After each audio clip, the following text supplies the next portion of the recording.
Je vous propose de vous évader, de faire une pause ici, à quelques encablures de peau, à la commande.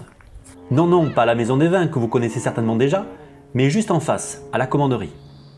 Tout l'été, l'association Éclat de Lire vous propose une programmation historique, poétique et ludique pour faire découvrir ce lieu unique, mais aussi quelques faits et personnages marquants de notre Béarn.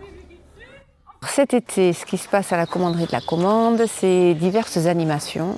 Donc des animations permanentes que l'on peut voir tous les après-midi dès que la commanderie est ouverte.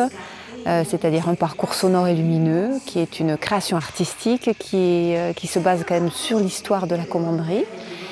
Un voyage, en fait, pour tout le public qui va venir, un voyage dans le temps, un voyage dans l'espace aussi, et un voyage au pays de l'imaginaire aussi. Vous avez choisi la licorne, c'est un bon choix.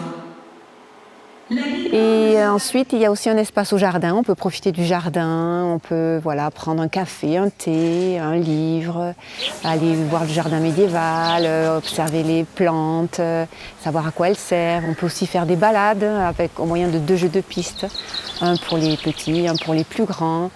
Voilà, donc il y a beaucoup de choses à faire si on veut passer une après-midi à la commanderie. Et puis voilà, et en face, il y a aussi la Maison des Vins, donc on peut aussi aller déguster aussi de fort bons vins à la Maison des Vins. Tous les dimanches à 15 h, il y a des animations pour les enfants. Projetés au XIIe siècle, ils découvrent les lieux avec un conférencier à travers les yeux du petit Guillaume.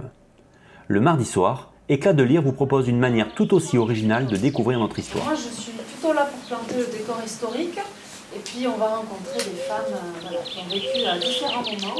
C'est une visite théâtralisée, toujours menée par une guide conférencière. Et puis, à différents moments, on va découvrir la commanderie à différents âges, pas qu'au Moyen-Âge, et par des regards de femmes. On ne parle pas souvent d'elle, et on parle souvent des hommes qui ont œuvré. En fait, je suis la femme de Gaston Phébus. C'est la première fois que je participe à un groupe de parole. Puis souvent, elles ont été soit la cheville ouvrière, soit elles ont eu des rôles de leader réellement. Et voilà, c'était pour avoir ce regard un petit peu différent de celui que l'on porte d'habitude. Je m'appelle Jeanne Talbret et je vais être votre coach pour devenir un véritable leader. Donc ce sont les femmes qui vont faire parler la commanderie dans cette visite théâtralisée. Il y a encore bien d'autres animations proposées à la commanderie.